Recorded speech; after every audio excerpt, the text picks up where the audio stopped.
Personally, I like the other Ed better, but we'll see what happens. That's the opening now, and good luck getting any free samples anymore. I did that intentionally. I waited until you hit record. Although he didn't say what Ed, so yeah, that's true. That's true. it's the other Ed. They can just fight over it. They're gonna fight over Brian's love. Hey, my favorite Ed is the one that most recently sent samples. There you go. Yeah. Hashtag always.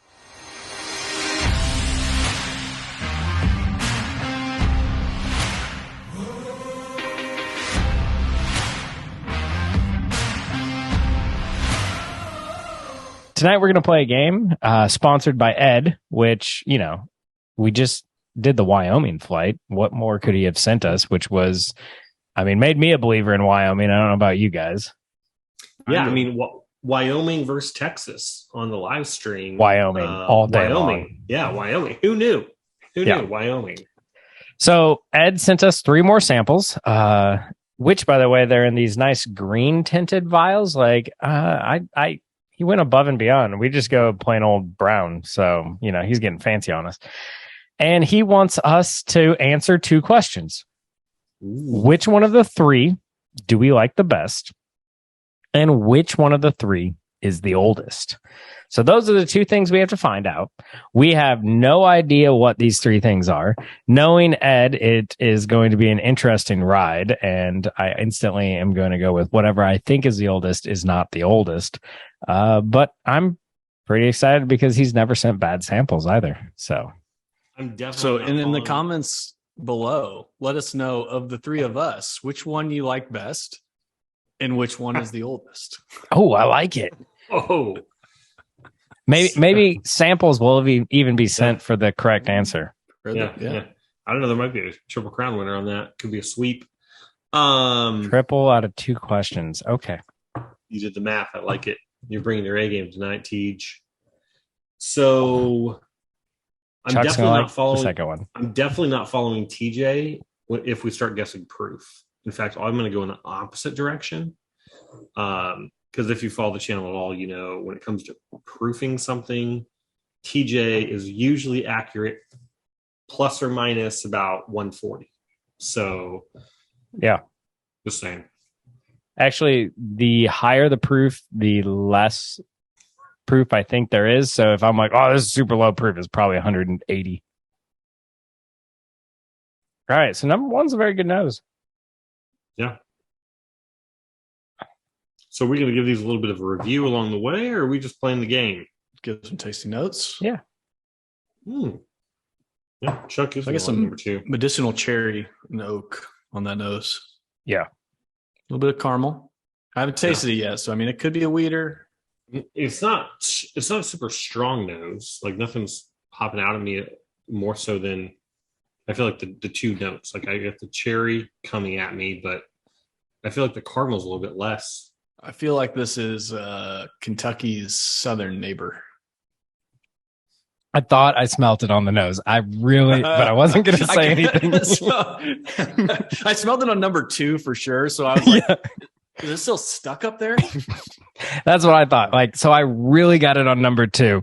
And then I go through to number 3. I'm like, okay, not there. And I go back to number 1. I smell it again. I'm like, first, did I switch the samples? No, I didn't do that. Am I just re-smelling? And then, as soon as I took a taste. But I guess that does make, so not a weeder, but it does make sense a little bit on that cherry cola note. That I was picking up. And I feel like beyond that, I'm not getting anything, nothing else is really prominent for me, at least outside of the cherry. And that's kind of what I meant by nothing is really sticking out, because I get that medicinal cherry and maybe a little sweetness, but I'm not getting a lot else on that nose. I'm just going to call it right now. That's Jack Daniel's Barrel Proof is what that is. I think you're wrong. I think this is Dickel.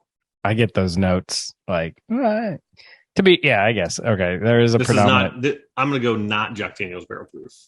I think the proof on this, you're going to be about 10 to 15 points shy on the proof. Well, I was going with my 30 points shy. I was going with my standard. I thought it was low proof, so I'm going to go high proof. I'm going to just spin it. I think you actually were right on that one, TJ, that it is lower proof. Although it has pretty good, this creamy mouthfeel. in the palate that to me is really quite pleasant. It's still very much cherry cola. Yeah. But there are some, I get some jack notes on it, especially on the finish where it's really. If it is Tennessee, then that still goes through the same process. So you're picking up some of those, maybe some of that maple charcoal. Mm-hmm. I like this though. I'm concerned. I'm concerned Chuck might be right, and this is a Dickel product. Oh, it's a Dickel product. I'd say either Dickel Bottle and Bond would be my first guess. Ooh. Yeah. Maybe. Could be a Dickel 15, like a low proof Dickel 15. I was wondering if that was number 2, but could be. We'll continue on. I just can't believe Ed sent us a Dickel product. What have you done to him? I think I don't know if he's trying to torture us. If you converted it, if you converted torture you, because I like it. Yeah. So on number 2, the Dickel note is like just right there. Oh, but it's a pleasant. It ratchets up the sweetness, the caramel vanilla. You still get those underlying tones of cherry, cola, cherry oak. But I feel like, but the vanilla and caramel just is ratcheted up. Like that's really robust. The cherries is significantly less, I feel like. So while the nose is more predominant in this one, the palate is a lot more lacking. But then it comes back in the finish. Like, well, I'm not just on that. It spikes from the palate to the finish, but then it drops off incredibly quick. So you get a really nice nose, and then it drops, and then there's just like a little hint like it's coming back, and then it's just nope. Yeah, you get a little bit more of that baking spice that comes back kind of like towards the end of the palate. But otherwise, leaves you. I was expecting so much after the nose, and then it let me down through the palate and the finish. Yeah, Brian, you disagreed. Yeah. What were you gonna say? I feel like the finish on number 1's better. Overall, I feel like palate finish number 1 superior to number 2. The nose was nicer on number 2. So is that the exact opposite of what TJ was saying? That's the same. No, that's the same. Oh, the same. Oh, okay, cool. Sorry, we just got the kids down. We just got the kids down, so I had some movement going on this side of the house. It's great practice. I go back to teaching. Summer break's over next week, so I need to get used to people not listening to me. So this is good practice. Thank you. I need to get back to tracking. Is bam. Okay, I'm hearing you here, but I'm watching this and I'm watching that, which I don't do well. We're on number 3 here. Yep. I'm still trying to decide where I'm at on number 2, but I'll get started. Of course you are. Yeah. You keep working on that, Gramps, and we'll go to number 3. So I don't know if it's because of the first 2, but now I'm getting a little hint of Dickel on number 3 that I did not get the first go through. Yeah. There's some charcoal, oak, vanilla, maybe a little cherry cola. Did Ed say there was a theme to these, or give us anything besides just what you gave? Which do you like best? Which is the oldest? Ooh. I was trying to downplay the Dickel notes on the nose, or just that Tennessee note on the nose, and then you taste it and you're like, oh no, that's it. Yeah, they let it sit in that charcoal for a while. Mm-hmm. That's more smoky than the other 2. Oh, but the honey and the cherry, and the viscosity on this one is so much better than the first 2. Well, I feel like there's more complexity too. A little bit more to unpack on, like the flavors I'm getting on the finish, and even on the palate. Well, I mean, especially coming off number 2, that kind of left us lacking in the palate and the finish. This one's actually has not only just a flavorful palate, it gives you a finish. Yeah. And I mean, you get that smoke, that charcoal. I'm almost. Are you getting any? I don't know. If this might be off, especially for a different part. But I almost feel like I'm getting a little like tobacco in there. No, I could agree with that. I don't know. Like, Yeah. Tobacco, and then it's a drying finish.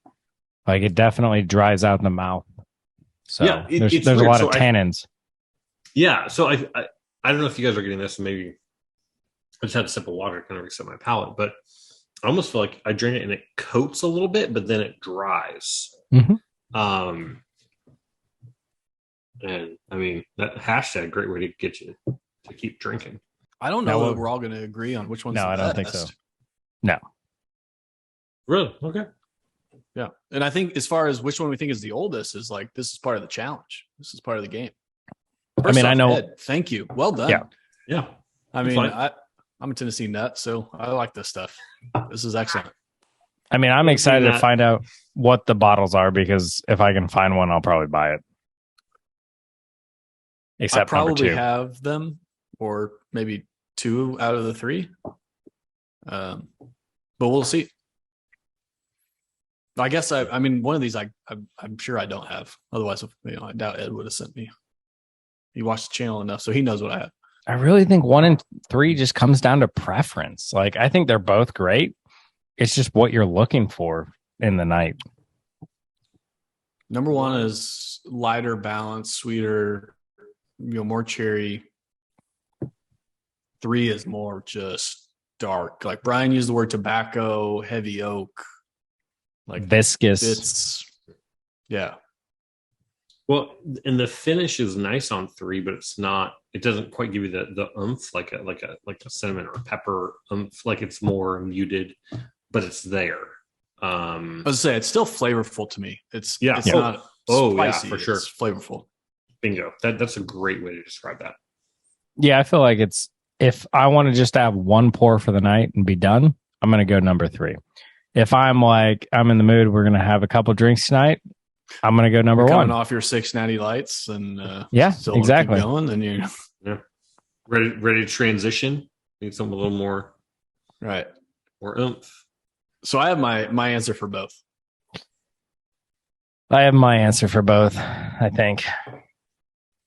As do I. Oh, wow. I'm done. I'm ready. All right. Since we know we're all 99% sure it's a Tennessee night, we have to have Chuck go last. So, Brian, you want to go first here? Yeah. 3 and 3. Boom. Done. Next. So, I'm going to go, I think 3 is the oldest because I do think it is a Dickel 15. But I think I'm going to go, at least tonight, number 1's my favorite. I like the sweet notes. I agree that probably most people would agree number 3 is the best, and I completely understand that. It is more viscous. It's got oak. It's complex. But there's just something about the sweetness of number 1 that I'm digging tonight. So I'm going to go number 1 as my favorite. I can see where you went that way, TJ. I was back and forth, like the balance of number 1. But when I went back to number 3, it's just like, oh yeah, that's the stuff. And I drink more than one of those in a night. Yeah, it's going to be a slower pour. You're not going to just like burn through it. But it's no, I love the richness of number 3. If you're looking for a sweet Kentucky caramel bourbon, this ain't it. But if you want flavor, that's it. Yeah. Mm-hmm. And I also think that's the oldest. So I think we're in. So I'm a little worried that we're going down all agreeing together. Yeah. So boys, here we go. Yeah. All right. So I'm worried that Ed threw us a loop here. That's like he knew we were all going to say number 3. Yeah. We just whiskey pumped this thing to death, and here we Link are. That video. Link that video. Link the whiskey pump. So I might also need down in flames. Yeah. All right. So Ed, you can see it's still taped. So I'm going to break this seal here because you can't retape it. I didn't even know it was taped until I tried to open it right now. All right. I hate when I read the first one and Chuck is right. It's just frustrating. Isn't it? I hate it too. So the best part is we were all right on I was right on number 3. So it all works out. Brian didn't actually say anything that he thought. So number 1 is Dickel Bottled and Bond 13. Okay. Number 2 is Shroon Over. uncut, unfiltered 14 year. And number 3 is spell that SCHOON over uncut, unfiltered. I don't know. I've never heard of them. It's a 14 year. Is that a and Dickel 15 year for number 3. So Schoonover is from Hard Truth. Oh. Getting info here. So while Chuck gets info, I would like to point out we are pretty good at this game, gentlemen. Like So our palettes are quite impressive. Yeah. I agree with Chuck. And then I picked the Dickel 15 was the best. Oh, Schoonover. Yeah. I just need to reevaluate things. Thank you, Ed. They were all great. Thank you for justifying that we actually kind of know what we're doing on occasion. And yeah, I can't believe you had 3 Dickel products. That's just what I'm going to say. But thank you very much. I'm glad to see we influenced you, or at least Chuck influenced you, because you trust his opinion over all of us. Because if you trusted Brian, you'd have a couple bottle of Henderson's and you'd just be so proud of that. Don't do that. Just don't. But other than that, thanks for watching. See you next time. Thanks, Ed. Stay neat. Power Bourbon.